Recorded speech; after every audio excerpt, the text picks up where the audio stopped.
Hey everyone, I'm Megyn Kelly. Welcome to the Megyn Kelly Show. I hope you and your family had a great Thanksgiving. Today we are bringing you part 2 of my lengthy conversation with Robert F. Kennedy Jr. It took place back in March of 2022 when he was deplatformed from nearly everywhere.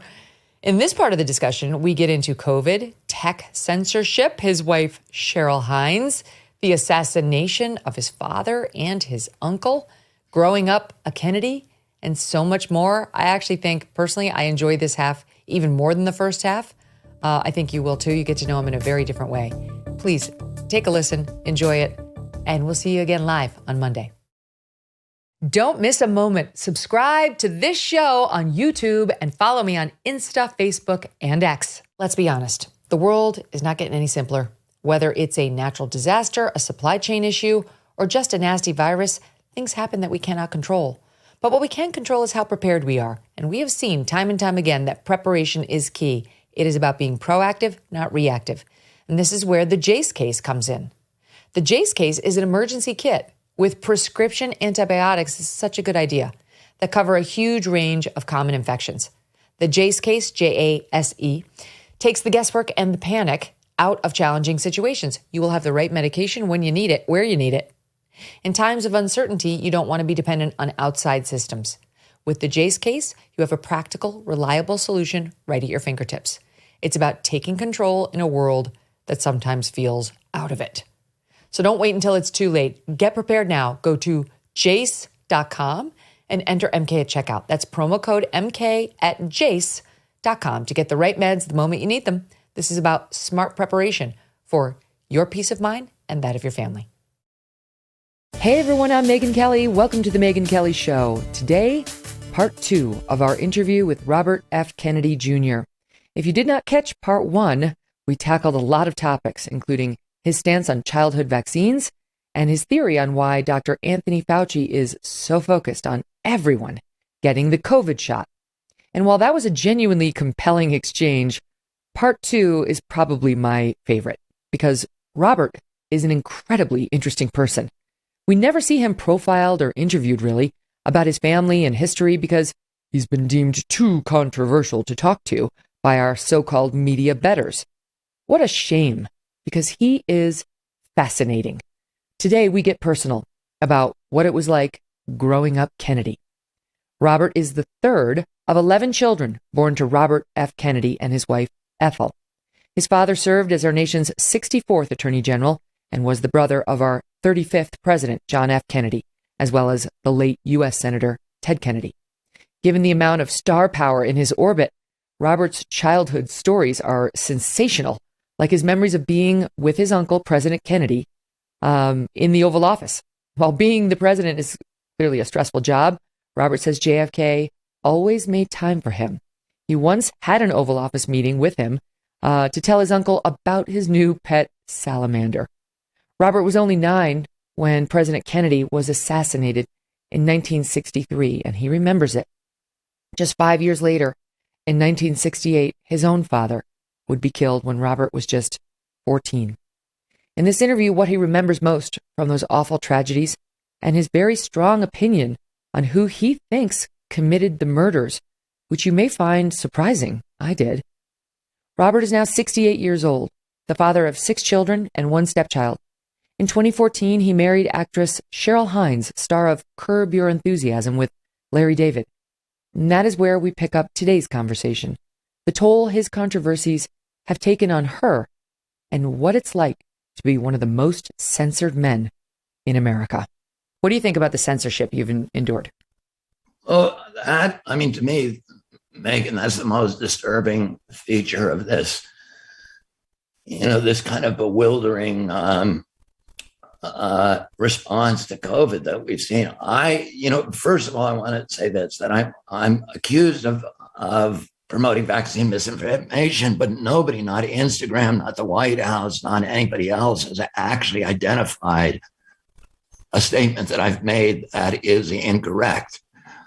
There were no statements on Instagram. I didn't even say the virus came from Wuhan. I just said it should be investigated because it would be weird if the guy who was financing those experiments and may have created the virus is now running the pandemic response. And so these questions should be asked. I didn't say it would happen because I couldn't at that point. I have not made any inaccurate statements as far as I know. If I did make one and it was identified, I would immediately apologize and withdraw it. Instagram or Facebook acknowledges that it uses the term vaccine misinformation as a euphemism for any statement or assertion that departs from government proclamations, whether they're factually true or not. So my crime was criticizing government policies. It was not passing actual misinformation. And that's a problem for our government. You know, Adams and Madison and Jefferson said we put freedom of speech in the First Amendment because all of the other rights are dependent on that right. And if a government can silence criticism, it has a license to commit any atrocity.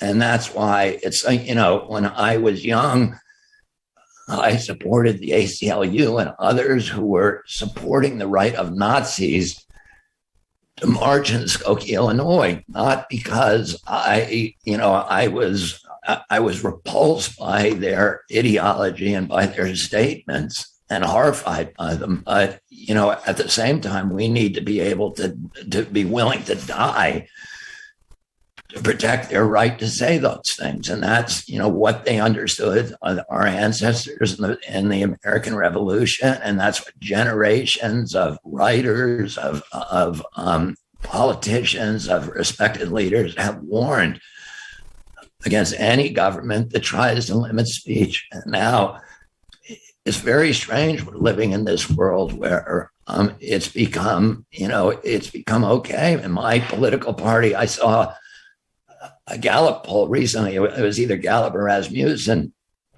that said that something like 70% of Democrats support government restricting the speech.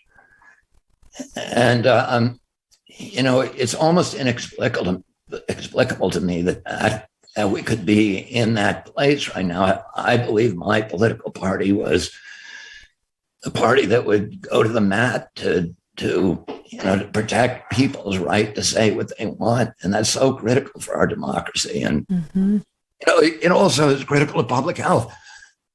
Listen, I may be wrong about the things that I talk about, but, you know, why can't we debate them? Why can't we hear these discussions about masks? Okay, you know, I've sued agencies for 40 years for failing to go through a regulatory process to have an environmental impact statement where it explains which has to explain the scientific basis for new regulations or actions, show the studies, and then do a cost-benefit analysis. None of that happened.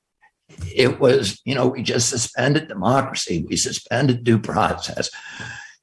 And once they got rid of freedom of speech, they went after all the other. They closed 1 million churches, all the churches in this country, for a year with no public hearing, no discussion of the science, no offering of, you know, a single scientific study to justify it.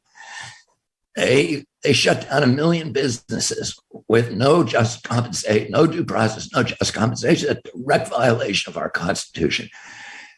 They got rid of Seventh Amendment jury trials against any company that says that they're involved in providing a countermeasure. If there's a vaccine company and you get injured, you have no rights to compensation, no matter how grievous your injury, no matter how reckless their conduct, no matter how negligent their conduct, you cannot sue that company. And then, you know, they got rid of the prohibitions against warrantless searches and seizures with all this track and trace surveillance that we now have to give our private information and our private medical records to people to get into a bar, to get on an airplane or whatever.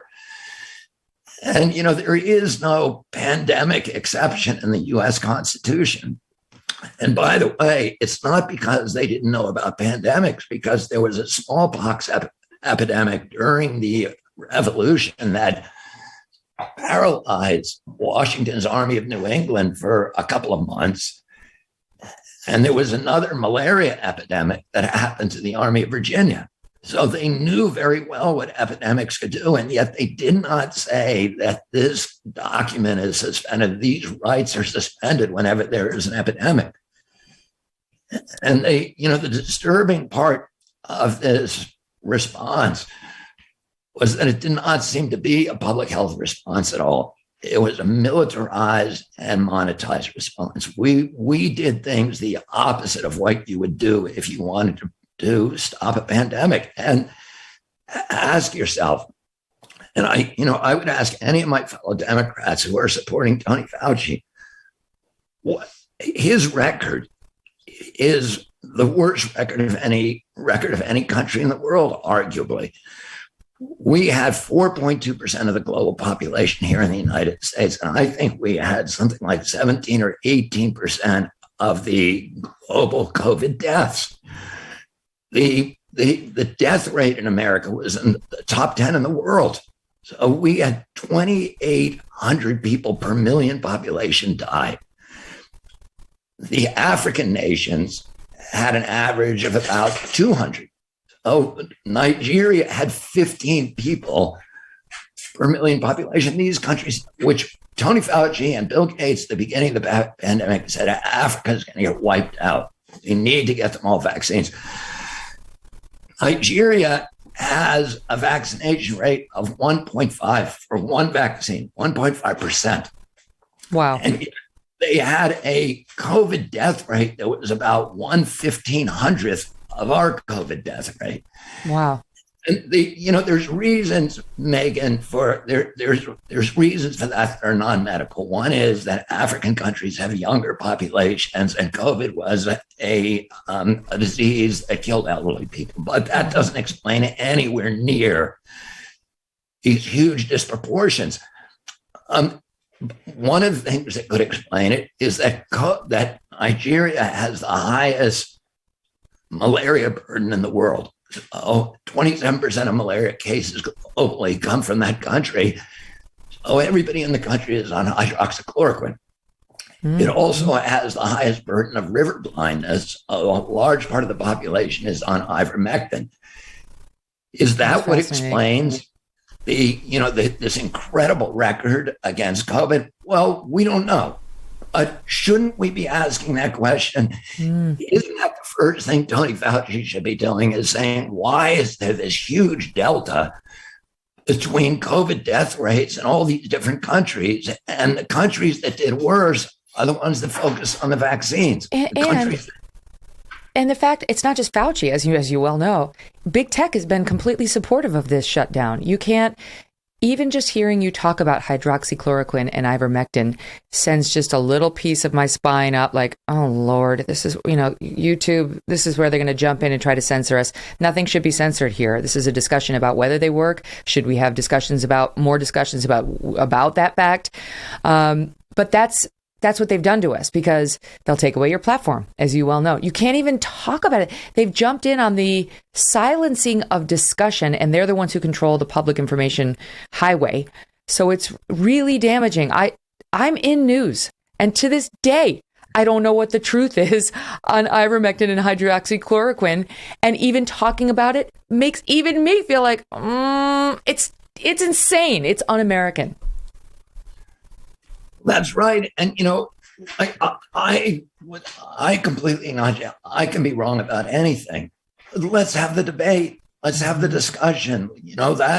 Our democracy is based upon the free flow of information with good notions and good ideas and good arguments triumphing in the marketplace of ideas, and none of that stuff is happening. And as you point out, we need to ask ourselves, cui bono, who is benefiting from this? Clearly the pharmaceutical companies, but also the big tech platforms are. And this has been a war against the poor.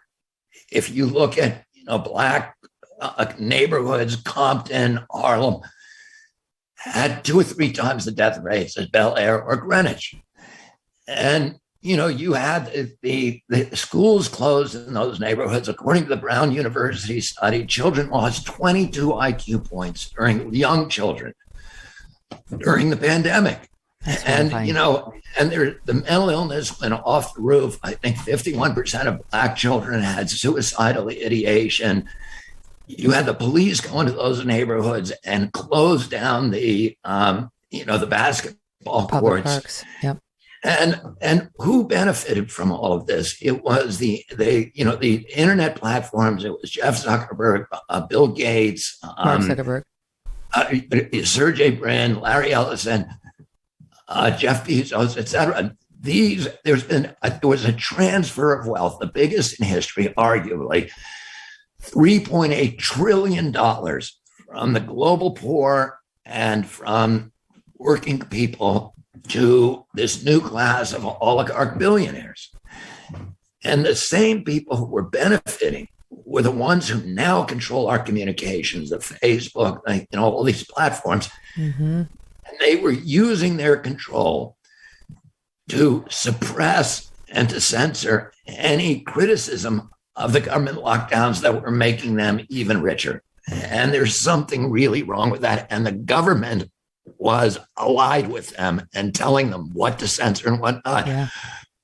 We have correspondence between Zuckerberg and Tony Fauci telling him about censoring people like me. Oh, it's not, there's nothing I'd like more than to debate Tony Fauci or any of these people. Oh, I'd buy a ticket to that. What? I would buy a ticket to that. Listen, it's not just suppression. That's what's scary. It's also demonization, ostracization. It's smearing, right? And we've seen in the Fauci papers that have been collected by places like The Intercept, that's his MO. They intentionally smeared several scientists and so on who weren't following the Fauci line. They've definitely smeared you and some of the doctors that you just mentioned and tried to create this. They're freaks. They're disinformationists. That's by design. They don't want people listening to you. And I wonder. I was thinking about it because the Freedom Rally that you went to that was anti-mandate, and I'm anti-mandate too. I am pro-vaccine for the record. You probably gathered that. So am I. Well, yeah, but I really am. But I loved the anti-mandate rally and those who organized it. And I thought it was great. So you got in trouble when you were there. I got your overall point. People get upset when you compare anything to the Holocaust. But you were basically saying, I don't know, I have it in front of me just so I don't get it wrong. But it was even in Hitler's Germany, you could cross the Alps into Switzerland. You could hide in the attic like Anne Frank did. Today, the mechanisms are being put in place that will make it so none of us can run, none of us can hide. Well, all hell rained down on you. I mean, when the Auschwitz Memorial is responding to you on Twitter, you've stepped in it. They came out and said it's a sad symptom of moral and intellectual decay. So those people don't like you. And some of them don't like you for political reasons. But what did you make of your wife, Cheryl Hines, who, by the way, I did not realize you were married to the wonderful Cheryl Hines of Curb Your Enthusiasm. She came out, she gave it to you too. She gave it to you right between the eyes and said, we should not be comparing the Holocaust to anything or anyone. His opinions are not a reflection of my own. And his reference to Anne Frank was reprehensible and insensitive. So I know you said you were sorry for that comment, but what did you make of it? Yeah, well, let me get to my wife in a minute and just make a couple of comments on that. Number one, I regret making that analogy. Number two, I was not comparing COVID policies to the Holocaust. I never mentioned the Holocaust.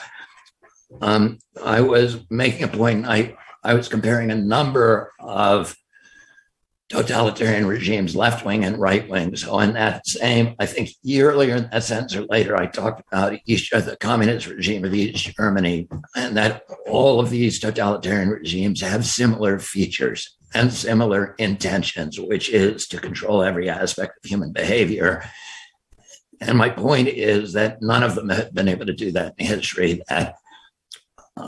That today, however, because of these new technologies like 5G, which allows mass harvest of data and these very, very intense surveillance, satellite, 415,000 satellite, low altitude satellites that are going to be able to look at every square inch of the earth every day, facial recognition systems. We now have these AI systems that can look through walls and see people where they're hiding in buildings.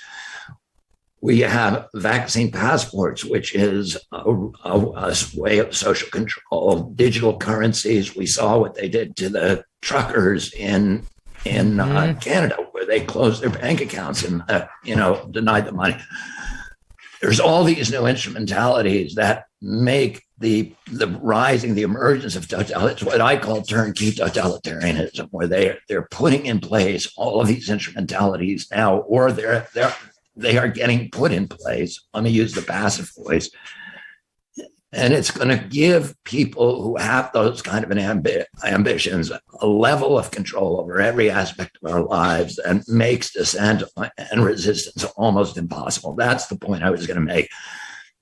I made a big mistake by making any reference to Nazi Germany because of the sensitivities and because I know that what I say is going to be distorted by people who want to silence me. And that, I need to understand that. And I need to be careful in what I say because there are people who have sensitivities about that epoch in history that are legitimate, that are, that are horrific. So, and, I apologize because I don't want to hurt anybody. I have no, desire to hurt anybody. I would say this, that I do think that we need to find ways to be able to talk about our history, because if we can't talk about, the history of the rise of the Third Reich and not begin with death camps. The death camps didn't come until 1941. There was a whole system of totalitarian controls that were put in place, and there were alchemies of demagoguery that were used that are common to all totalitarian systems over that 12-year period, in which certain groups of people, and particularly Jews and Poles and Gypsies or Roma people, etc., were systematically dehumanized and robbed of their rights.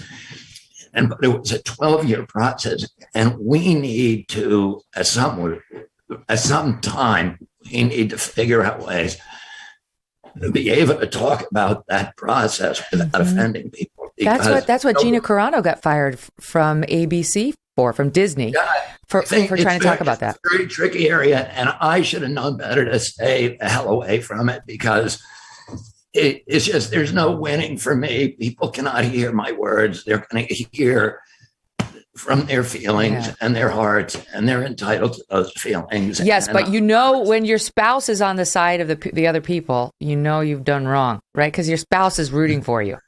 I want to say this. I encourage Cheryl to publish that statement. In fact, I asked her to do a statement that was much tougher than that. Really?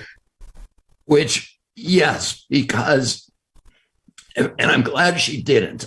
I'm very glad she didn't. But I actually gave her language that was much, much tougher than that, because she needed to distance herself from me. My job as her husband is to protect her. And the arrows and the bullets that were being slung at me were hitting her. She was, getting tremendous blowback from her friends, from her industry, from others. And it was a terrible experience for me. And she, by the way, what she said, she believed. So she wasn't saying something, she does not accept all of the things that, that I believe about what's happening with the vaccines and the medical cartel. We don't agree. You don't speak for her. What? Yeah, I got it. Yeah. So I don't need to convert her, and I don't need her to, to be. I don't want her to. She started reading my book. She read all my other books, and she started reading that book, and she got on Fauci, and she had just made her depressed to read that. She has an idealism and just a gentle heart, and to read, about these injuries to children, and to read the government officials that are charged with protecting our health or are compromised and corrupted. It was, it was terrible. And I believe, she, by the way, what she said, she believed. So she wasn't saying something, she was saying it was making her soul wither. And I said to her, you don't have to read that book, and you should stop reading it, because let me just tell you something about Cheryl.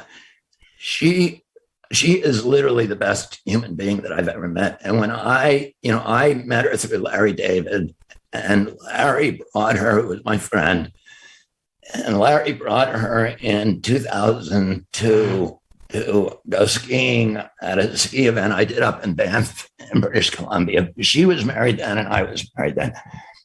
And then she came back in 2011, and both of us were separated. And I, got a crush on her on that weekend. So I knew I wanted to date her. And I went, but I also knew that, I went to ask Larry's permission, because Larry has a lot of rules that, are not written down anywhere, but a lot of men understand them. And one of them was, I know that even though it was his TV wife, that it was, I needed to get, square with him before I might have been crossing a boundary. I got it. Exactly. So I went and met him at the Carlisle Hotel around 11 o'clock at night. I went up to his room and sat down with him. It was like asking her parents to date, although, he's more my age. And I said, what do you think of that? And he said, she is the best human being I've ever met. Hmm. And he said, she's the only person in this industry that is universally beloved. She doesn't have a single enemy. And she has a level of professionalism. She's never late for an appointment. She always knows her line. She does what she's supposed to do. And she really, Cheryl came from total poverty. She was born in North Florida. Her father lived in a trailer in Frostproof, Florida. Cheryl slept in the same bed with her mother until she left high school. And she came out. She paid for her own way through college. She put her way through waitressing and working as a joke teller on a telephone line. And then she came out here in a, Toyota Tercel with 100,000 miles on it, and worked for 15 years as a bartender and as a personal assistant before she finally got a break, which, she was working at the Ground Lanes and doing improv. But she didn't get a break in the industry until she got that job at Curb Your Enthusiasm, where they were looking for somebody who was an unknown actress. And, then her career took off. She directs films, and she has an incredible career that she put together single-handedly. And the idea that my activities would be jeopardizing this thing that this incredible person put together was just... I felt like my job is to protect her, and I was doing the opposite of my job. So my heart was breaking, and I was, I would have taken any blow to make sure that she could distance herself from, Yes. My grandfather, my parents were all really good friends with leading figures at the time who had been terrible enemies of my grandfather. And my grandfather used to always say, I don't want my enemies to be my children's enemies. They can pick their own fights, but they don't need to fight mine. And I don't want them to. And I feel that way about my family too. I chose this life. I chose this, crusade. And they need to figure out their own way. My children and other members of my family have other things to do. They're all doing valuable stuff. And I'm not insisting that they read my book. This issue is so hard to learn. I've been litigating it. I've written book after book about it. You might have heard about this new brand called XXXY Athletics. This is the only athletic brand that is standing up for women's sports. And while we have had some recent wins in this area, we need to keep up the fight. This was founded by former elite gymnast and Levi's executive Jennifer Say. She's been on our show many times. You know her. She was the first gymnast to speak out about the abuse in women's gymnastics. Then she had the good sense to push back on the COVID nonsense to fight to open schools, which they found horrifying over at Levi's. So on them. And now she is putting that courage to good use to fight back against the trans insanity by starting her own athletic clothing brand. XXXY Athletics has boldly taken a stand. So why would you buy from others that are selling women out? XXXY Athletics makes everything from super soft, comfy sweats to performance wear, including leggings, bike shorts, and other workout gear for men and women. You know, the men need to weigh in here too, because real men stand up for real women and girls. Check them out at thetruthfits.com or just go to xx-xyathletics.com. It's time to buy brands that align with our values. Use the code MK20 to get yourself 20% off your first purchase. XX-XY Athletics. It is the only athletic brand that actually knows what a woman is. Go to thetruthfits.com and don't forget the code MK20.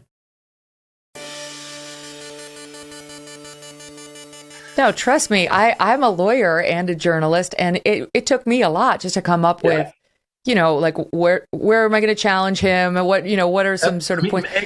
Megyn, I want to tell you, how impressed I am, because you're very brave to have me on, because you saw what they did to Joe Rogan for having Dr. Malone on. Yeah.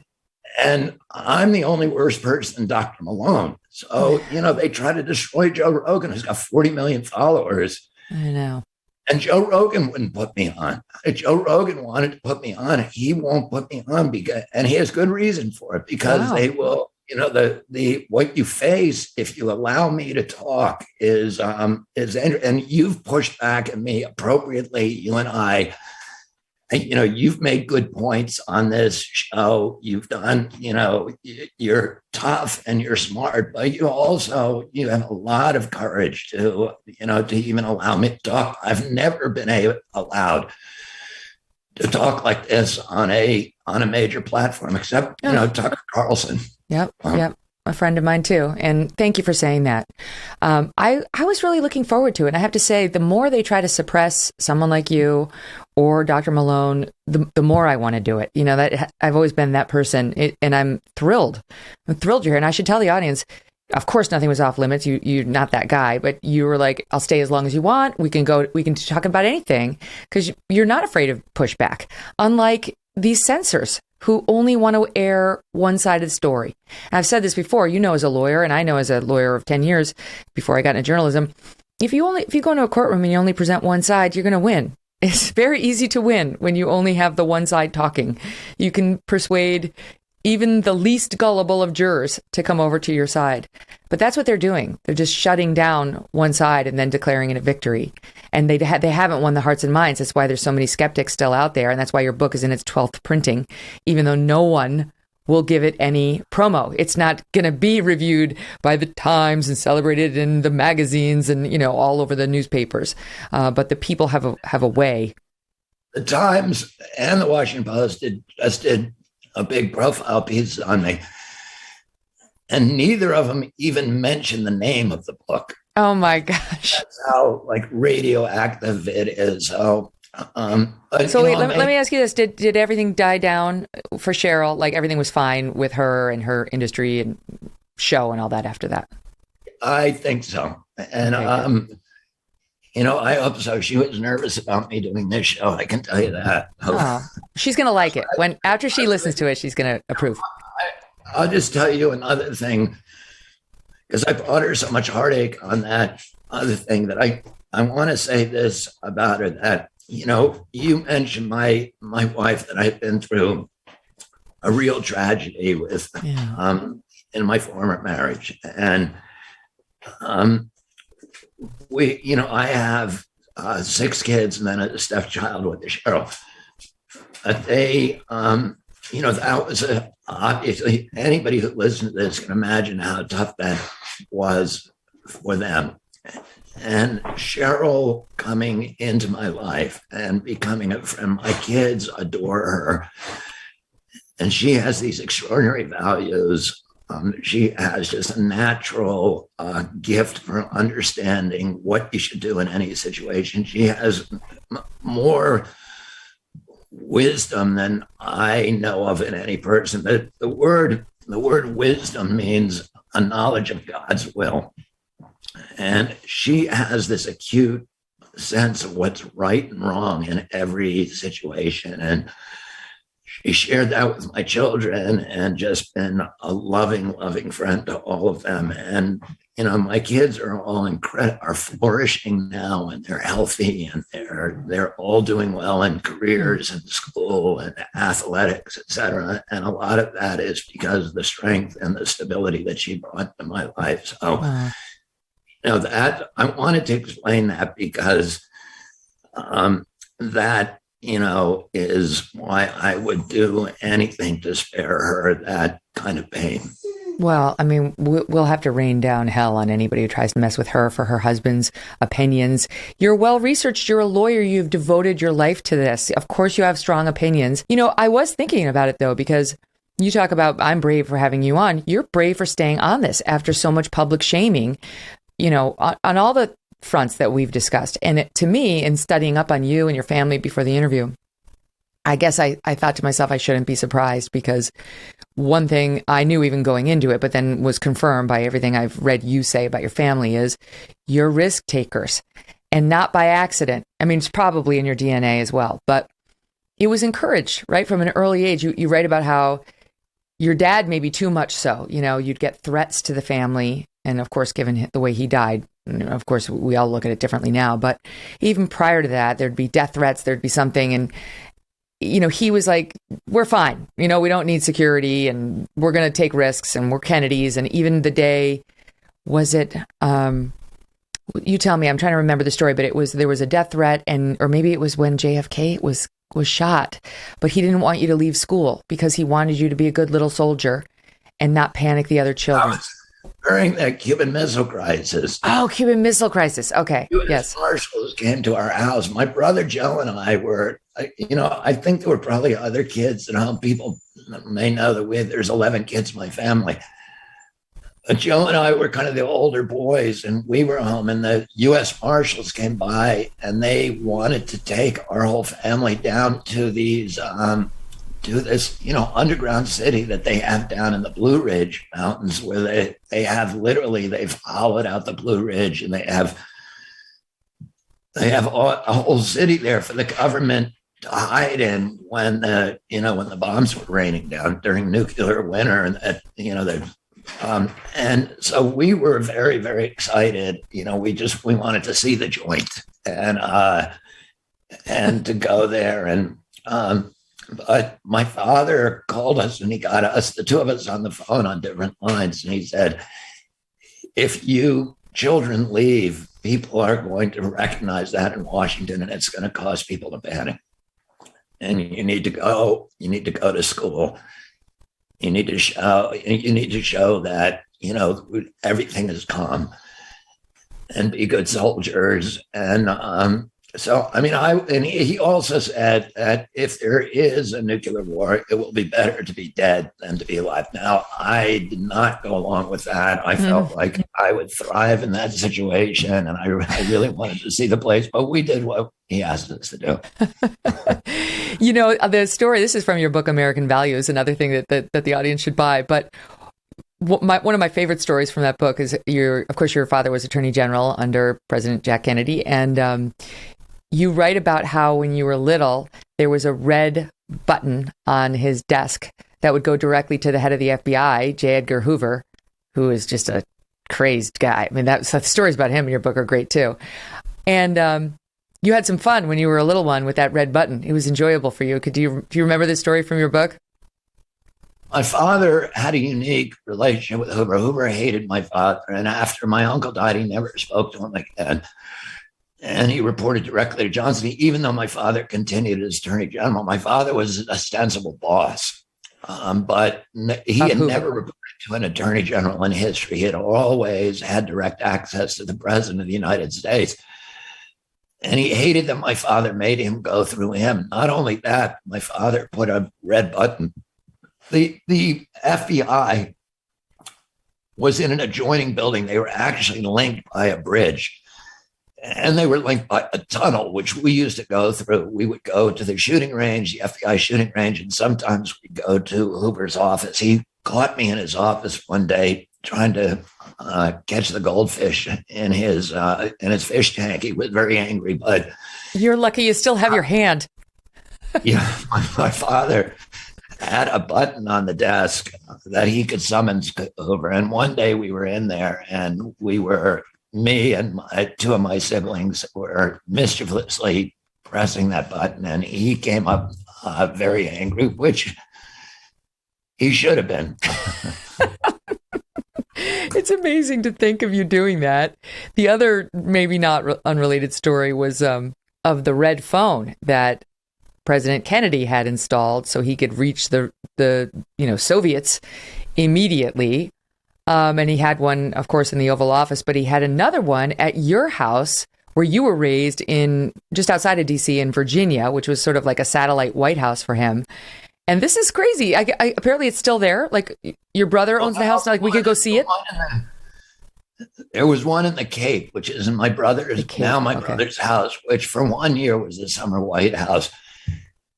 And the wires are still going through the door. But what happened was, could you call now? Could you pick that up and just have a direct conversation? I don't even know if they use landlines in the Kremlin anymore. I have no idea how it works, but nobody's tried it for years. Very useful. But my uncle had this very interesting relationship, which people don't know about, with Khrushchev, because my uncle didn't trust his CIA. He, in fact, after the Bay of Pigs invasion, which was early in his presidency, 2 months into his presidency, he realized the CIA had lied to him, that they wanted to precipitate a nuclear war, and that they had lied to him about the prospects of. They knew that the invasion was going to fail, and they believed that he would be forced into sending in the Essex, the aircraft carrier, and bombing Castro and doing a U.S. invasion. My uncle was absolutely against doing that. And when he came out of the meeting the next morning, he said to his aides, "I want to take the CIA and shatter them into 1 million pieces and scatter them to the wind." He had this very hostile relationship with the agency. And my book, American Values, is about this. The hostile relationship between the Kennedys and the CIA actually began 10 years before, when my grandfather picked a fight with Dulles. He was on a commission that recommended the abolition of the clandestine services because they were causing trouble and blowback all over the world. My book is about the 60-year battle between my family and the CIA. And my uncle had this very hostile relationship with his Joint Chiefs and with the CIA. He had been a soldier himself. He didn't trust the Army, for starters, the Army brass. And he was mistrustful of them. And he believed they wanted to make him go to war. And he said, the primary job of every president of the United States, the number one job, is to keep the nation out of war. What kind of a peace do I mean, and what kind of a peace do we seek? Not a Pax Americana, enforced on the world by American weapons of war. Not the peace of the grave or the security of the slave. I am talking about genuine peace, the kind of peace that makes life on earth worth living, the kind that enables men and nations to grow and to hope and build a better life for their children. Not merely peace for Americans, but peace for all men and women. Not merely peace in our time, but peace in all time. And he wanted on his gravestone, when he was asked what would be the epithet, he said he kept the peace, that should be what was printed on his gravestone. So he began writing Khrushchev directly after the summit in Vienna failed. And they exchanged these 26 handwritten letters back and forth from each other that are incredibly intimate and caring and, show this extreme. Both of the leaders were surrounded by war hawks who considered nuclear war not just inevitable, but also advisable, preferable. And both of them were struggling against their own military industrial complexes to keep their nations out of war. And they developed this very close relationship with each other where they talked these intimate details about their families, their children, about us in these letters. And they were smuggled between them by a KGB spy whose name was Georgy Bolshoi, who developed a very strong relationship with my father, a friendship with my father and mother. And we loved him as a kid. We knew he was a spy. He was this compact little, but very strong Russian who could do the Cossack dancing, and he could climb the ropes in our backyard. And one of the 3 times that my father got mad at my mom in her life was when she made him do a push-up contest against Georgy Bolshoi. He smuggled these letters in the New York Times, folded in and between the two men. And at the same time, and that prompted my uncle to put in a direct line to Khrushchev so that he could end run his State Department, and run the spies, and run the Pentagon, and the two men could talk directly. And those phones were in 3 places: in McLean, where I lived, in Hyannisport, at the Summer White House, where we all played, and in the White House. And, it was extraordinary. It would be like Biden having a direct line to Putin and being able to talk with each other rather than talk through these, official apparatus, which oftentimes has agendas that are contrary to the best interests of our country. And I only wish we felt that was the case with Putin now, right? It seems like it's him and not his complex, given the amount of his power over there. But yeah, your uncle, I love how you just call him your uncle, the president of the United States, John F. Kennedy. He came by those positions honestly, because I read in your book, you write that your grandpa, his dad, Joe Kennedy, that his pre-war sentiment, this is before World War II, was that America should avoid foreign entanglements. And you write, but World War II had thrust leadership upon us. But you say Jack Kennedy was determined ultimately that our role as an exemplary nation should be just that, leadership by example. We should perfect our union and model democracy for the nations of the world, not force it upon them. Boy, oh boy, I've been wondering when I read these words, what do you think your uncle would make of what's happening right now with Ukraine and what we should do about it? Well, I don't ever speak for my uncle, in terms of what he would do on specific policies. I think that, other members of my family, in respect to all of us, also avoid doing that. But, Megyn, what I think is that we went to the war in Iraq in 2002, 2003. And it turned out to be, and there was this hysteria that Saddam Hussein was a monster, we had to get him, et cetera. But there was no real explanation about what the U.S. interest in it was. And he had nothing to do with 9/11, although we were made to think he did. Mm-hmm. He had nothing to do with the anthrax attacks, although we were made to think he did. And there was a uniformity, kind of a propaganda wall that infected all of the news organizations, what we used to call the yellow press.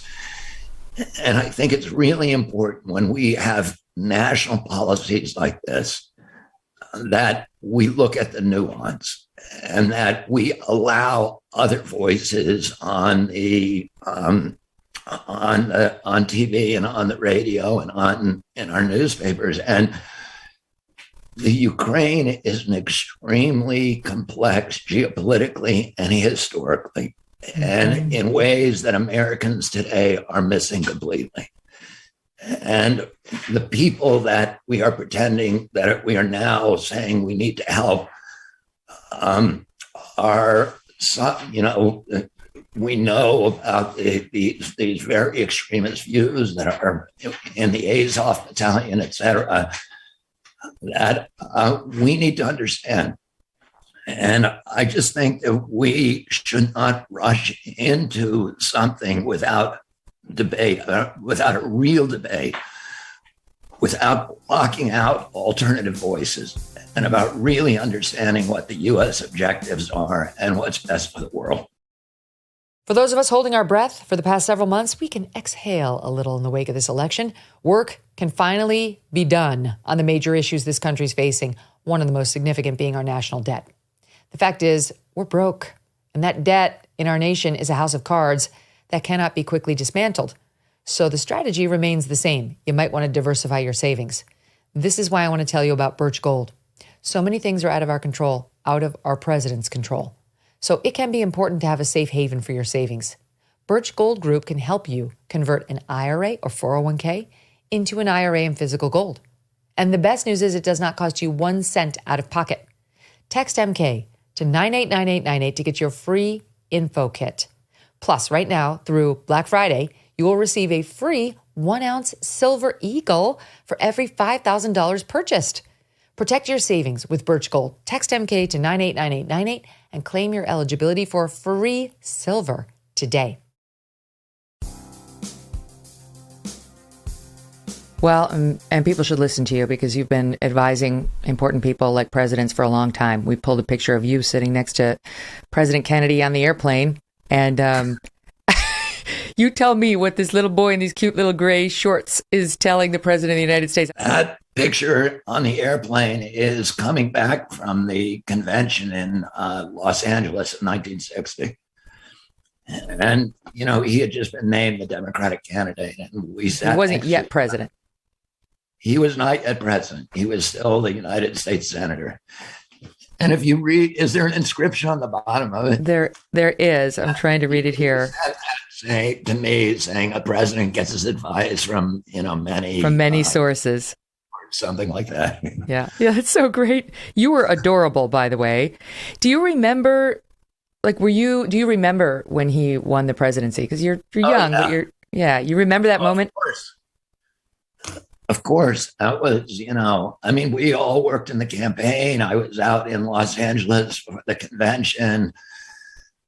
My parents were really good about involving us in everything. And, we had sit-down dinners every night with all the kids, and we talked about politics. They talked about current events. From when we were really little, we had to read the papers every day and write down 3 current events every day in a journal. I like that.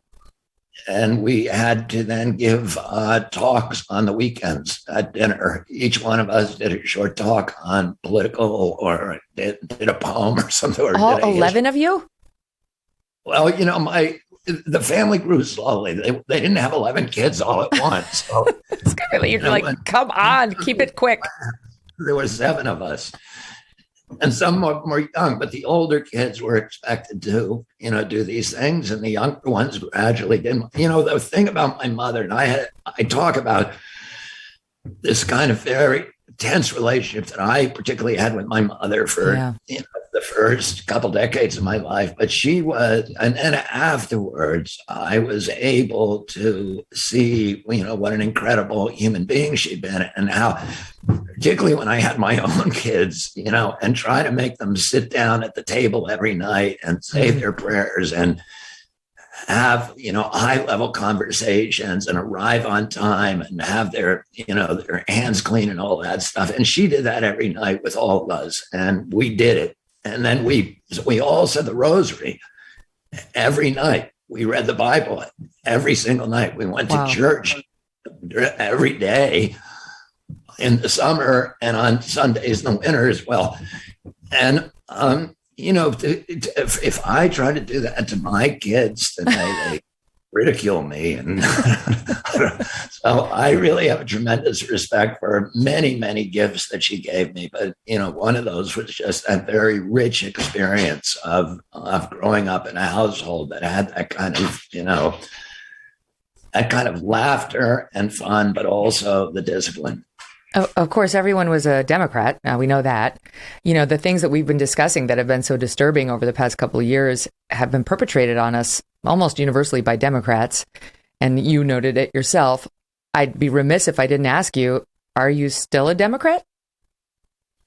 Yeah, I'm still a Democrat because I think of the Democratic Party as a party that believes in free speech, that believes in the highest ideals of our country. And that is a party that is much more reluctant to go to war, that opposes the corporate domination of our country, and that opposes environmental pollution. And those are issues that people of both parties can share. I want to say this, Megyn, that I think it is one of the intentions of people who are pushing totalitarianism is to encourage tribalism, and division. And if you look at, the strategies for shattering indigenous societies that the intelligence agencies have developed over many years, one of the key strategies is to divide people, divide them by race, by political party, by religion, whatever. And so, what I really try to do is I try to be a bridge to try to find the common values that we have. We have a level of polarization now in this country that is dangerous. If you see that documentary, Social Dilemma, it's very frightening because we are being manipulated to away from each other, to close the door on each other, to burn the bridges, and to create two Americas. It's the most dangerous polarization that we've had since the United States Civil War. And one of the frightening things in that show is that, what they show in that show is that these, Facebook and the other companies have developed algorithms that are designed to keep your eyeballs on that site for as long as possible. And they're out of control of those algorithms. They set them in motion, and then they do things and learn things that nobody really knows how they're working.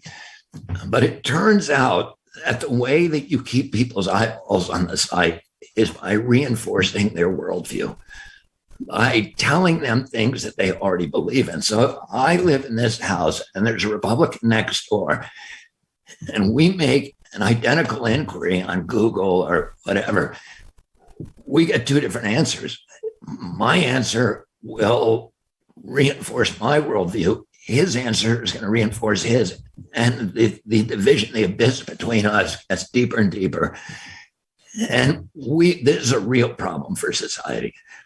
And we have to figure out ways to build bridges with each other. So I don't talk so much about my political party anymore. I believe in all the values I've ever believed in. I'm fighting for all the values and for the vision of our country that I always believe in. But I am happy to talk to Republicans, work with them to battle in the foxholes and the trenches side by side with them. And Democrats and everybody. And I don't ever ask anybody their political party.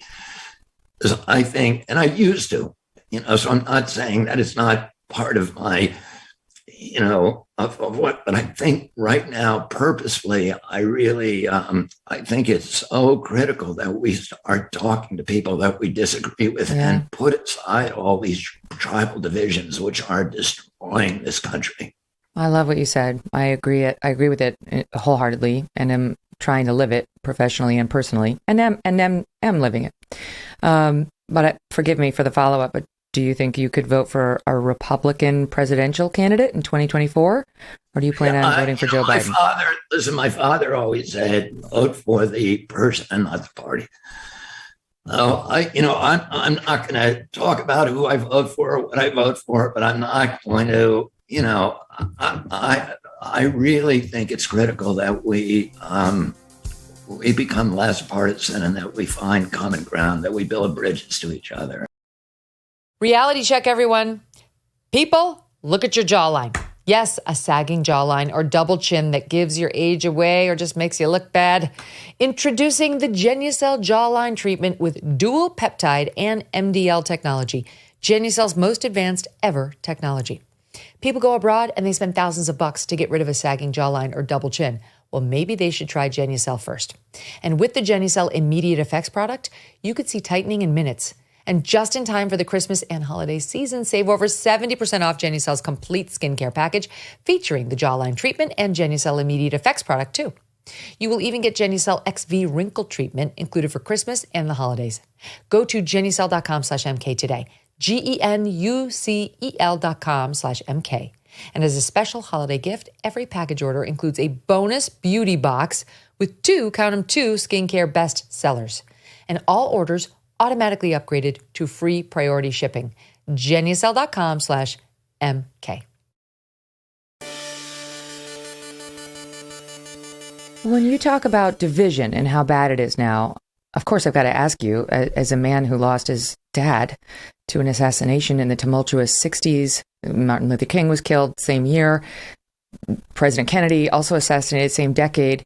People often look back at the 60s and say, you don't know what division is. Like what we're suffering right now as a country is nothing like what we went through back then. And I realize you were just a boy, but how do you compare those two eras in terms of the country's division? Let me, tell you just a way of answering that question, an anecdote from my own life, which was one of the most poignant experiences that I had with my father, and it took place. And I had many, many, wonderful experiences as I detail in that book. But this took place in the days after he died, and he was, of course, killed here in Los Angeles. And I was here holding his hand when he died. We flew him back to New York, where he was senator, and we waked him at St. Patrick's Cathedral to a huge crowd of people, and it was multicolored people, every color, packing the sidewalks 8 to 10 deep for the entire Upper Manhattan. And we put him on a train, and we took that train down from Penn Station to Union Station in Washington, D.C. There were 2 million people lining the train tracks. The train trip that's usually 2.5 hours took 7 hours because the trains could not move because there were so many people on the tracks. They were a cross section of the American public. There were Black people, whites. The train stations in Newark, in Philadelphia, in Baltimore were just jammed with Black Americans singing the battle hymn of the Republic and holding candles as we came through. My father's casket was in the caboose, and, I was riding at the end of the train or sometime in the different cars. And there were every religion. There were rabbis, there were priests, there were nuns, there were men in military uniform, there were hippies and tie-dyed T-shirts, there were Boy Scouts. I remember a group of about 7 or 8 nuns standing in the middle of a baseball field in Delaware, in the back of a yellow pickup truck. And there was just this incredible array. It was a cross-section of the American experience. It was all the crowds that I had seen in all these political campaigns with my dad and my uncle since I was a little boy. And it was a complete mixture of the American, diaspora. And 4 years later, most of the crowd was white because our population was. And they were holding signs, American flags, pray for us, Bobby, goodbye, Bobby. They were holding the babies up. When we got to Penn Station and Union Station, Washington, President Johnson met us. We took my father up the hill to Arlington. We passed the mall. And at that time, the Poor People's Campaign, which had been conceived by my father, organized by Martin Luther King and Marion Wright Edelman. And it was thousands of poor men from all over the country. They're trying to create a political movement for poor people living in tents and shanties, and they all came to the sidewalk. They bowed their head and they held their hats against their chests as we went up the hill to Arlington to bury my father next to his brother. And 4 years later, I was in college and I was looking at demographic data from the 1972 campaign. So that was 1968. My dad was killed in the middle of that campaign. 4 years later, the vast majority of those white voters between Baltimore and war between Wilmington and Washington, who had supported my father strongly.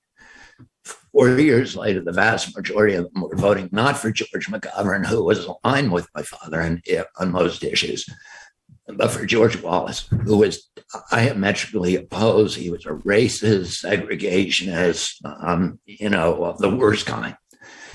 And it occurred to me then, so that same people who had voted for my father were now voting for a guy who believed absolutely the opposite. Mm-hmm.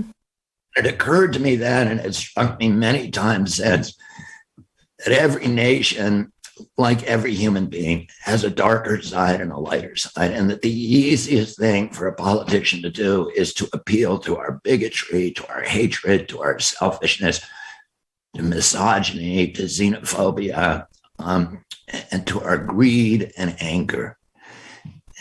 And it's much more difficult to do what my father was trying to do, which is to try to make us feel like part of a community, that we are all on a heroic mission to perfect the republic, to make this nation an exemplary nation, to make this nation a model for all the other nations about what human beings can accomplish from all the races and colors and creeds that are gathered here when we work together to elevate what's best about us and to create something that is a model democracy for the rest of the world. And my father was able to get people to see the hero inside of themselves, that he believed that each one of us had a hero inside of us, and that his job was to bring that hero out and get us to transcend narrow self-interest and to act on behalf of community, and to resist the seduction of the notion that we can advance ourselves as a people by leaving our poor brothers and sisters behind. That we had to go forward together. We had to lift up each other and all be part of this American experience. What I think is quite clear is that we can work together in the last analysis, and that what has been going on within the United States over the period of the last 3 years, the divisions, the violence, the disenchantment with our society, the divisions, whether it's between blacks and whites, between the poor and the more affluent, or between age groups, or in the war in Vietnam, that we can start to work together. We are a great country, and a selfish country, and a compassionate country. And I intend to make that my basis for running over the period of the next few months. And, so that's the answer, I think, to your question, that, we need to start appealing to the best side of all Americans, and stop looking at their race, their religion, their political party or affiliation or anything else, and just say, what do we need to do to make this country, the best, the exemplary nation that it ought to be? That was so moving hearing you talk about him. It takes me back to, I was born long enough ago that news about the Kennedys and the way they saw the world, and presidential speeches and speeches by Bobby Kennedy were still in the news, and they played them often, and they were still, your dad, your uncle, still symbols of the Democratic Party and what it meant to be a Democrat. It's changed so much now, as has the Republican Party. But as you were talking, my producers put on the screen a black and white picture of your dad, of Jack Kennedy, and of your uncle Ted Kennedy together. When they were younger, they were strong, robust, good-looking guys, brothers standing together, getting into politics, trying to help the country advance. And it reminded me of the way you wrote about growing up. Just all the cousins, was it like 29? I think you just said 70, but it's like 29 cousins or something like that running around. Yeah, well, I had another, my mother had a huge family too. So there were 20 Skakels. Yeah. Okay, yes. But like growing up Kennedy, they referred to Jackie and Jack as Camelot, but you guys had some of that too. And like, I just wonder, they didn't let you play inside if the sun was shining. You had to be outside, and you had to be playing games, and you had to be with each other. And it was sort of seemed like a communal living in a way. That too seems to be withering, right? Like our connectedness to one another, be it family, friends, in part thanks to technology. Can you take me back just for a minute so I can feel that too, of what it was like to be connected and be outdoors and not be glued to a phone and be taking risks and being going on boats and be playing football, all of it? Yeah, well, that was a pretty good description of it. But we were raised communally with all my other cousins. In fact, we all lived in the same town, the seaside village, Hyannisport, which is a magical, magical place, and still is. My kids go up there every summer, and they have over 100 cousins who are their age and who they adore. At that point, we would migrate from one family house because my grandparents had 9 children. One of them, Joe, died during the war. Kit died in an air crash after the war. Rosemary was intellectually disabled. But all the remaining kids, the remaining 6 kids, all had houses essentially next to each other or very close to each other in Hyannisport. And most of them had large families, and we would migrate every night. We would eat in a different house. So, on Thursdays, we'd eat at Shriver's house. On Tuesdays, we'd eat at Smith's. On Wednesdays, we'd eat at John Kennedy's house. On Saturdays, we'd eat at Ted Kennedy's. And on Sundays, we'd eat at, our house, the Robert Kennedy. And there was lots of competition between the family. There was people were engaged in every kind of competition. We had my grandfather had hired an Olympic swimming coach who was an Olympian named Sandy Eiler, and he taught us all sports. He taught us boxing and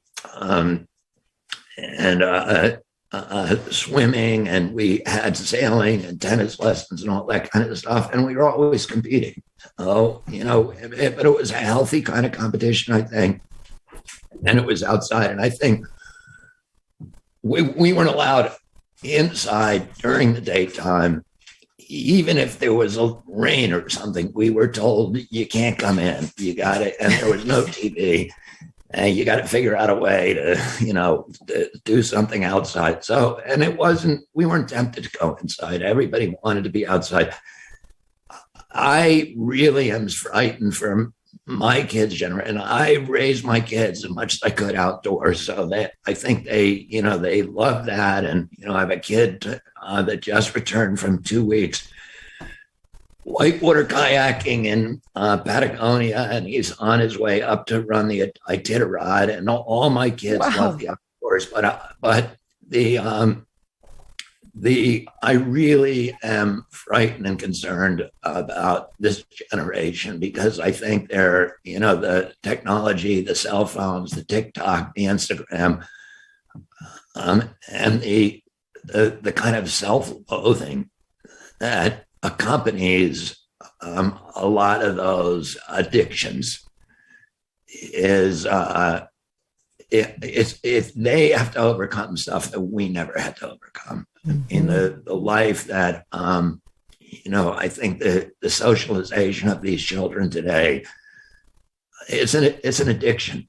These devices are designed to addict people, and they're addicting themselves to something that is not apparently healthy for any reason. Yeah. And it concerns me a lot, but I don't know what to do with it. I do, Megyn, I think that the Democrats have a really, who are advocating censorship, the concern they have, the underlying concern is a legitimate concern. You have, because of the power of the social media, these, inflammatory and violent and dishonest characterizations kind of have a way of amplifying on the internet the way they wouldn't do with conventional newspapers or news sources. Mm-hmm. And the algorithms that they use to keep us on the site also have the side effect of the fallout of polarizing opinion and making opinion, I think, more extreme, and raising passions in a way. And I think as a society, we have to figure out how to deal with that. We have to figure out some fix. I do not believe that the fix is censorship. I agree.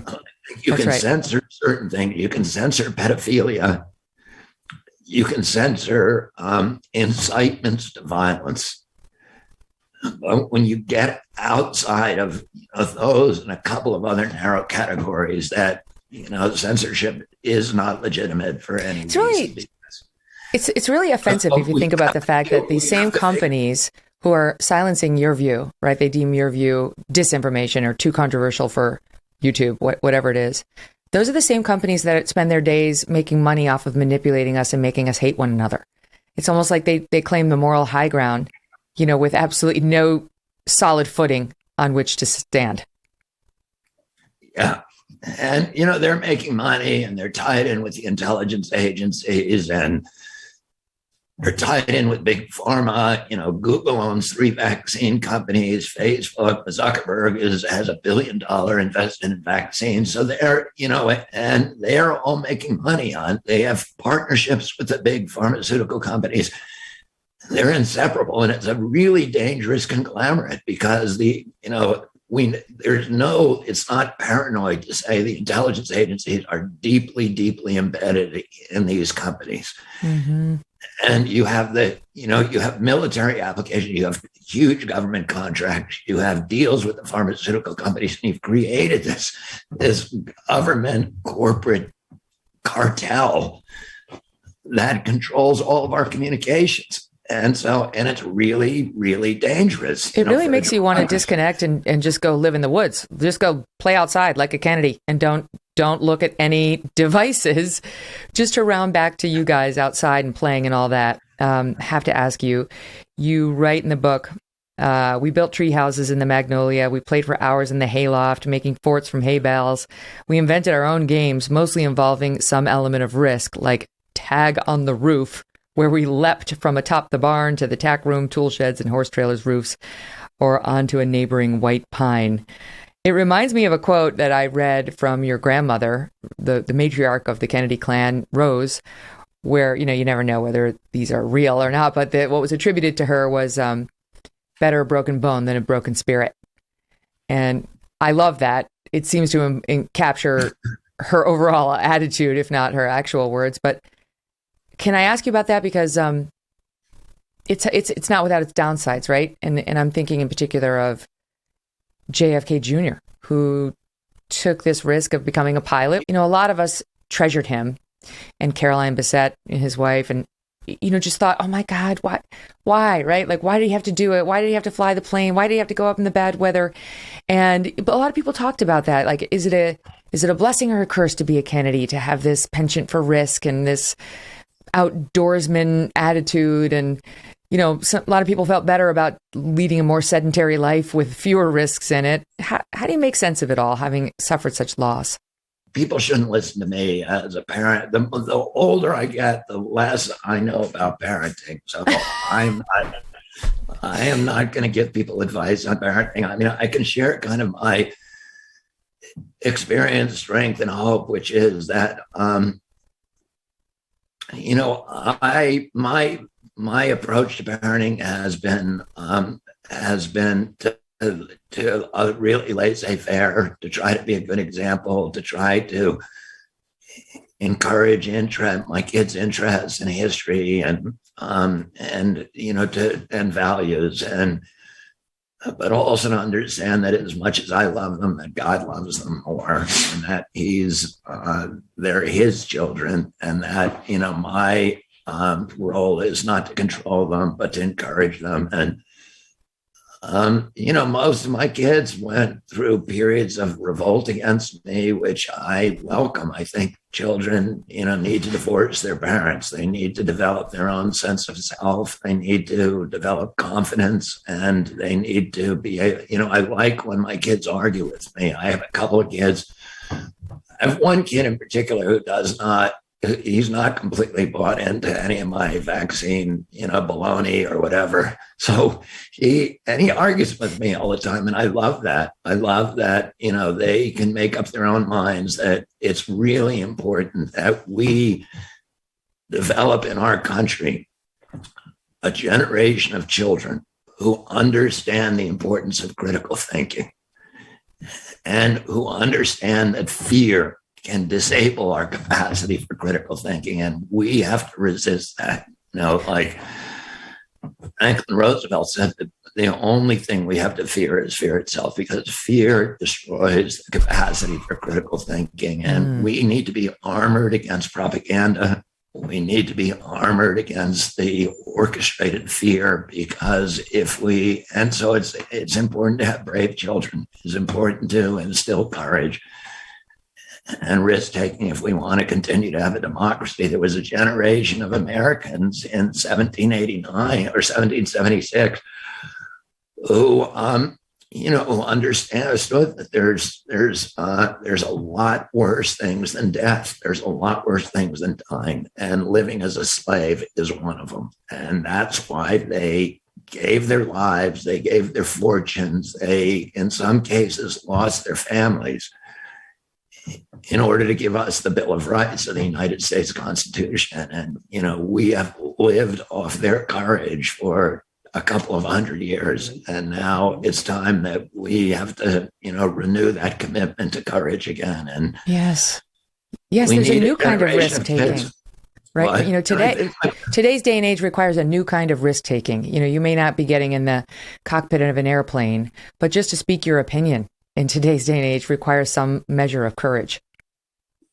Yeah, I think so. I mean, my father always, my father really admired, as I say in my book, physical courage. And he was surrounded by people like Jim Whittaker, his best friends, Jim Whittaker, who was the first American on Mount Everest, John Glenn, who was, the first American to orbit the Earth, Sam, all these football players, Rosie Gear, Rayford Johnson, people who had demonstrated, and a lot of war heroes like Gerald Tremblay and many others.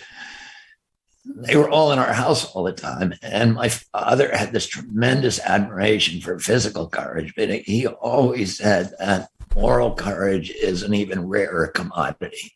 That, and ultimately, that was, the reason that my uncle wrote that book, Profiles in Courage, and won the Nobel or the Pulitzer Prize, was to illustrate, a dozen stories of American politicians who had sacrificed their careers and in some cases their lives for principle, to stand on a principle that they knew was going to cost them.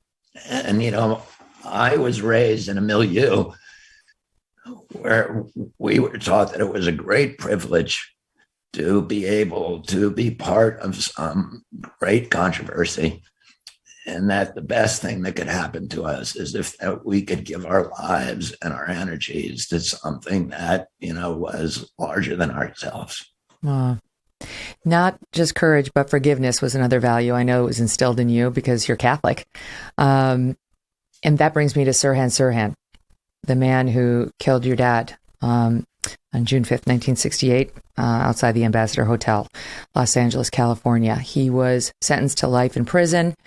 And you and my old pal and colleague from Fox News, Douglas Kennedy, your little brother, were the two in your family, the two of your dad's kids, who were, as I understand it, in favor of him getting parole. He was paroled and you supported it, but then your other siblings were on the other side of it, and the governor, Newsom, he quashed it, so he's staying in prison. What convinced you to support the parole of the man who killed your dad?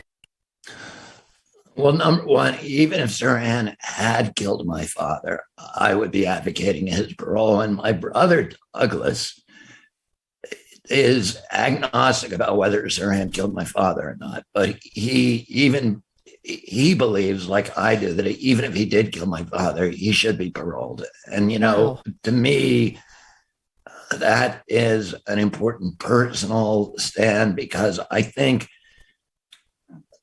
resentments and anger and revenge are impulses that are never they're never good for you. I mean, resentments are like, as they say, like swallowing poison and hoping someone else will die.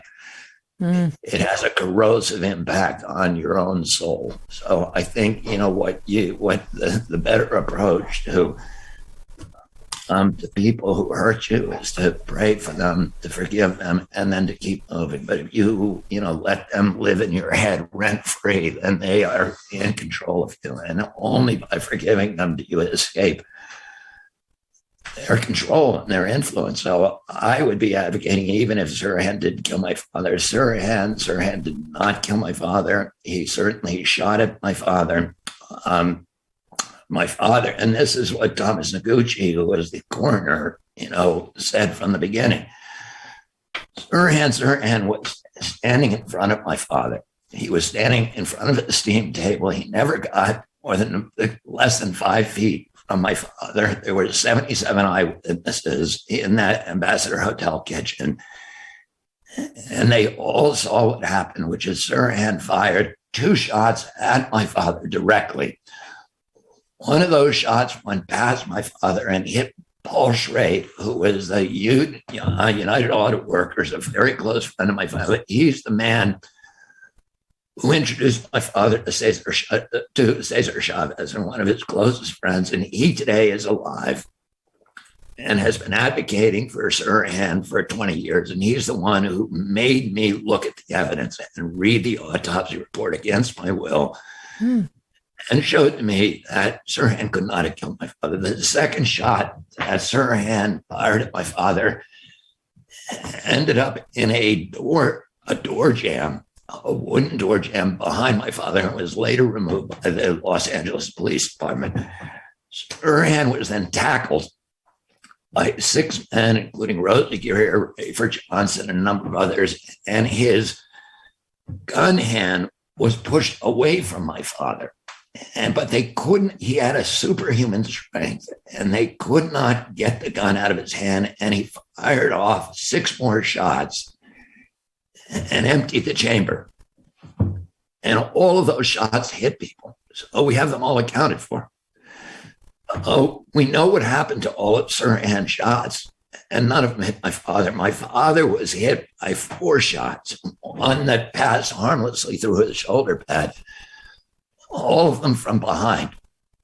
They were contact shots, meaning the barrel of the gun was either touching his flesh or within an inch of his flesh or touching his clothing. They were fired by somebody who was standing immediately behind my father, and all of the shots were fired on an upward trajectory. So the gun was being held against my father's back, and the trigger was pulled 4 times. The audio of the night records 13 shots fired. So Sirhan only had 8 shots in his gun, and there were many more shots than that fired, and he never had a chance to reload.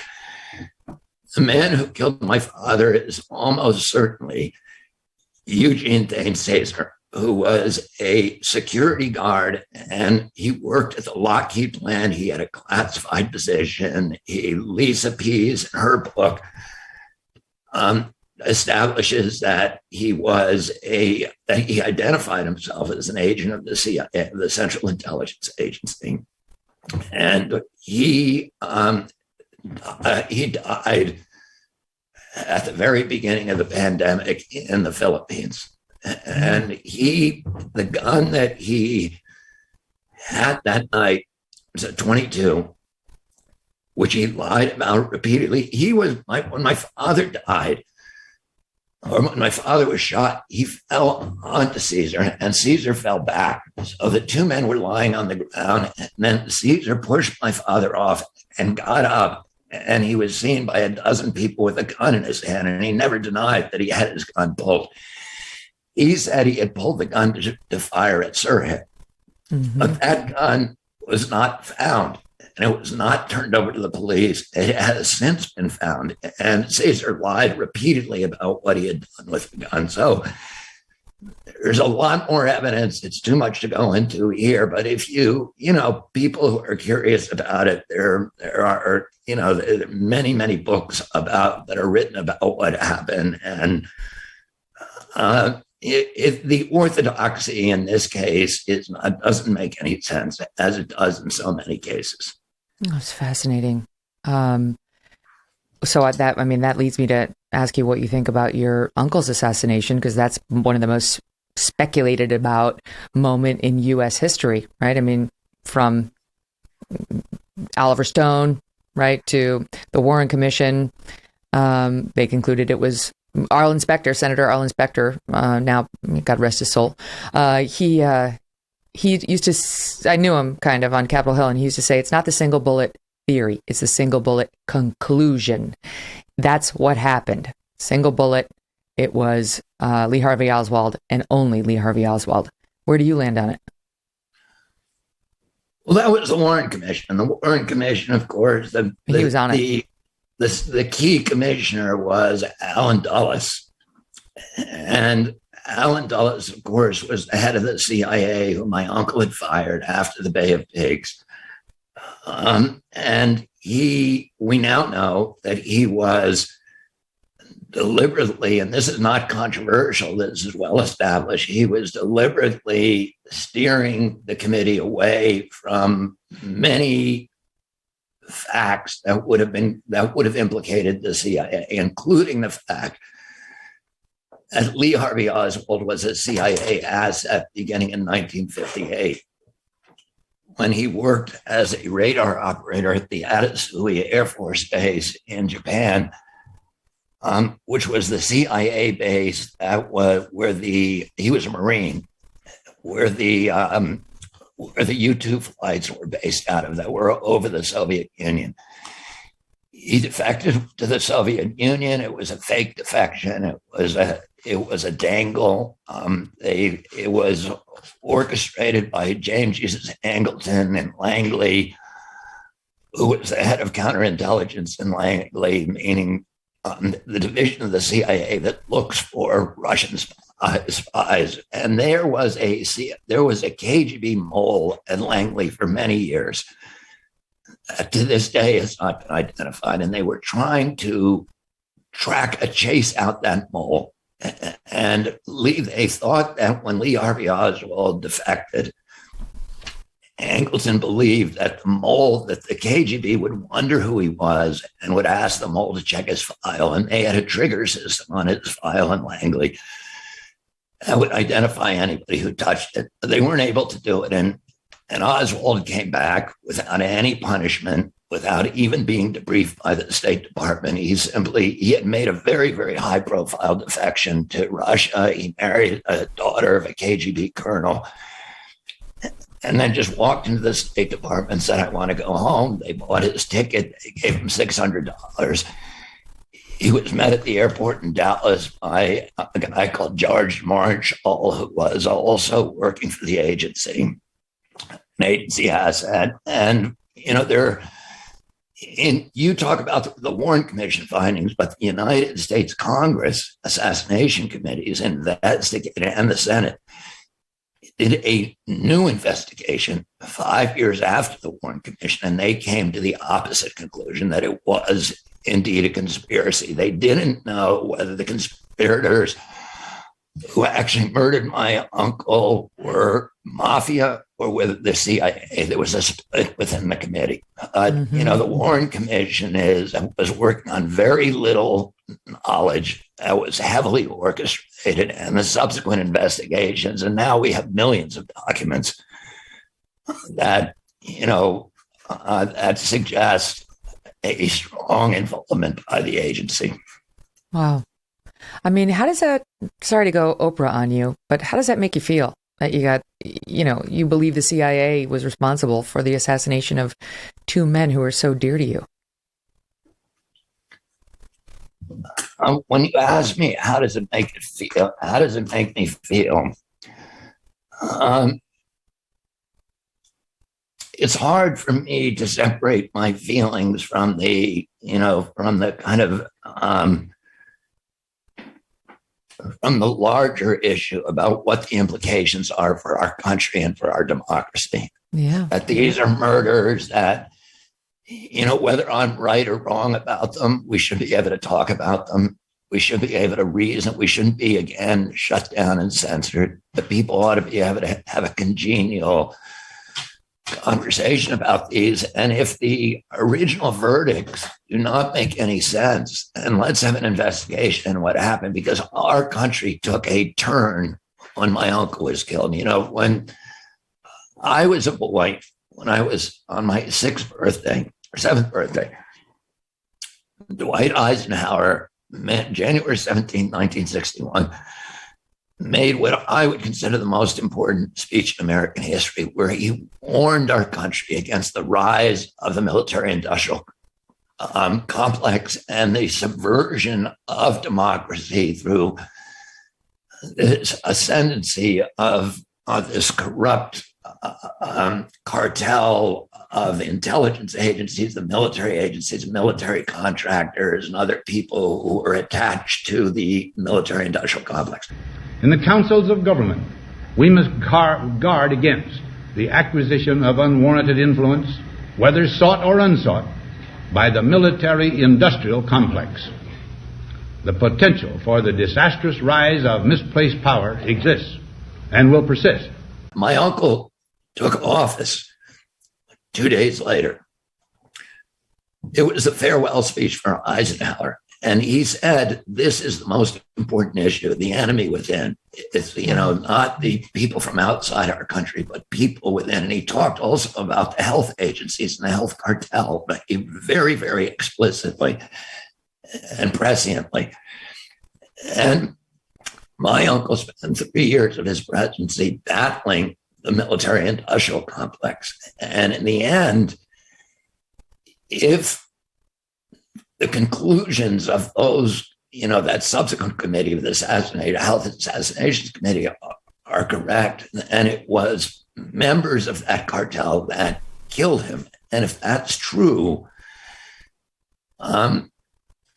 we should be trying to resolve that still, because at that point, so what happened when he died? He had, 2 months before he had died, he had signed national security order ordering all of our troops out of Vietnam, ending the Vietnam War. The first 1,000 troops, there were 11,000 troops, and the first 1,000 would be out by December. The remainders would all be out within 12 months, at the end of 1965, by the beginning of 1965. As soon as he died, Lyndon Johnson, by the way, my uncle had been fighting for 3 years, his own military intelligence apparatus, who wanted to send 250,000 troops into Vietnam and make it our war. And he said, no, there's the Vietnamese war. They have to win it or lose it. We can help them. We can give them advisors. We can give them helicopters, but we are not going to fight the war for them. Sounds familiar. And Johnson came in and immediately sent, we had the Tonkin Gulf Resolution. He sent 250,000 troops in there, and it became the American War. And then after Johnson, my father ran specifically against the war, specifically against the military-industrial complex. Mm-hmm. He won California, and that meant he was almost certainly going to win the convention. And he had already beat Nixon once. He beat Nixon. He was his brother's campaign manager in 1960. He beat Humphrey, who was his only other opponent, real opponent. Eugene McCarthy, who was not a serious candidate. He would have he'd already beaten Humphrey in 1960, and he'd already beaten Nixon in 1960. So he was on his way to the White House. He had a clear path to the White House. When he was murdered, and he was specifically running against the Vietnam War and against the military-industrial complex. As soon as he was killed, Nixon comes in and sends 500,000 troops over there, and then fights until 1963. When my uncle left office, 75 American Special Forces advisors had been killed in Vietnam. By the time Nixon left, 56,000 American troops and millions of Vietnamese had died in that conflict. And the military-industrial complex had to get more and more powerful. And then, you know, you look at the rest of American history, and it's just it's a battle between this dwindling impulse for a democracy and the growing power of this cartel. And I think, The murders of my uncle and my father were key parts in that turn that we made in the road, and that part of unraveling that, restoring the path to democracy and the control over these dangerous forces, probably ought to begin with a real investigation of both of those murders, a real investigation for the first time in history. Indeed. What could it hurt? What would be the reason not to? On the subject of everything's okay to talk about, so forgive me because this is, I realize, impolitic. Can we spend 1 minute on Marilyn Monroe? Happy birthday to you. Happy birthday to you. Yeah, there's not much I can tell you about Marilyn Monroe. I mean, I met her when the rumors are that she had an affair with your dad, that she had an affair with your uncle, and even possibly that your dad was somehow there the night she died out in California. Yeah, well, those are rumors that have been time and again proven completely untrue. There's 2 days. My father's schedule, every minute of his day is known.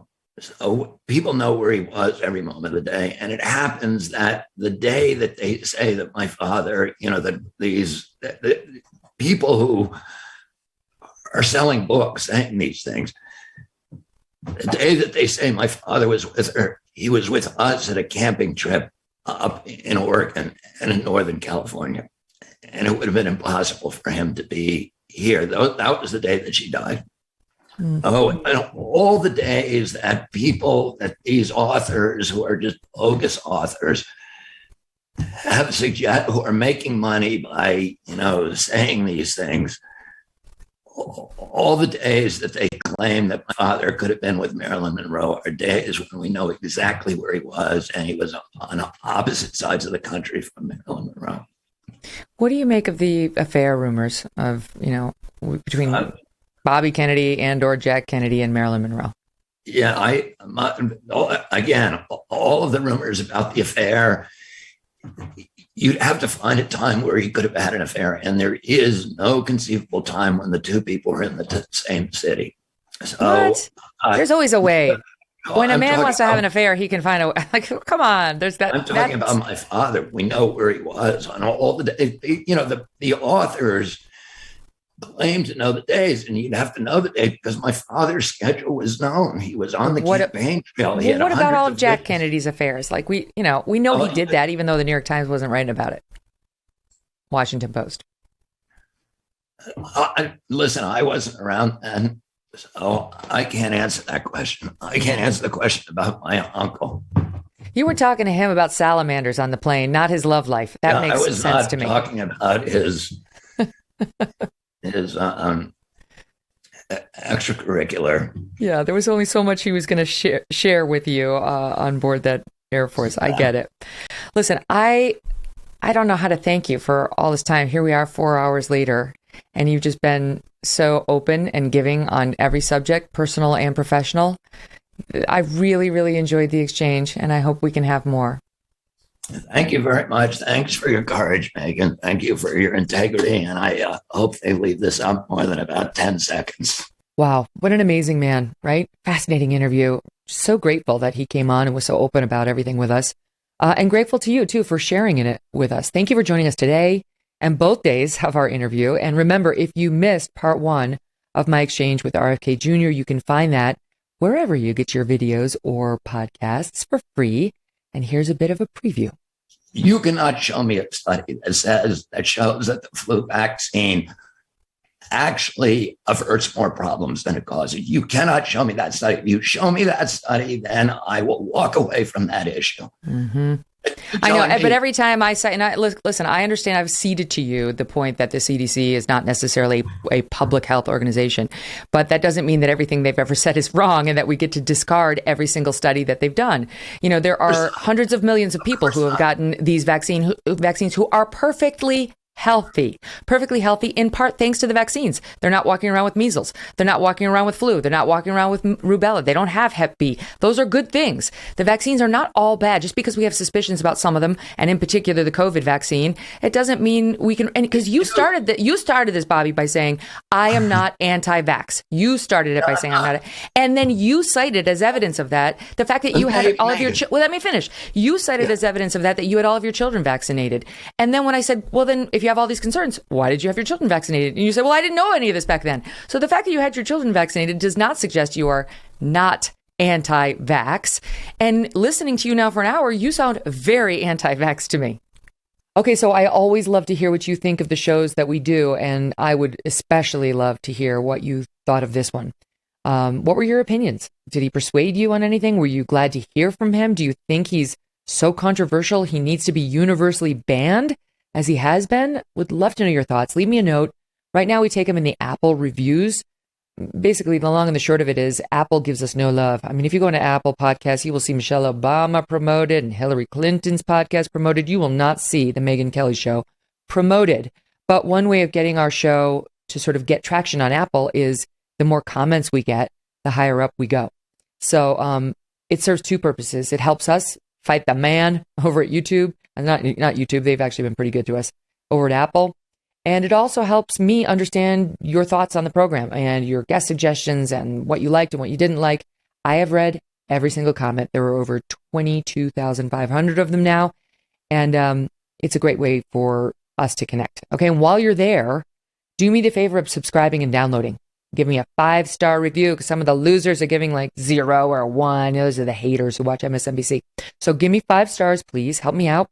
And leave us a comment on social media if that's easier for you. Or you can just email me at questions@devilmaycaremedia.com. Questions@devilmaycaremedia.com. Lots of ways of giving us feedback.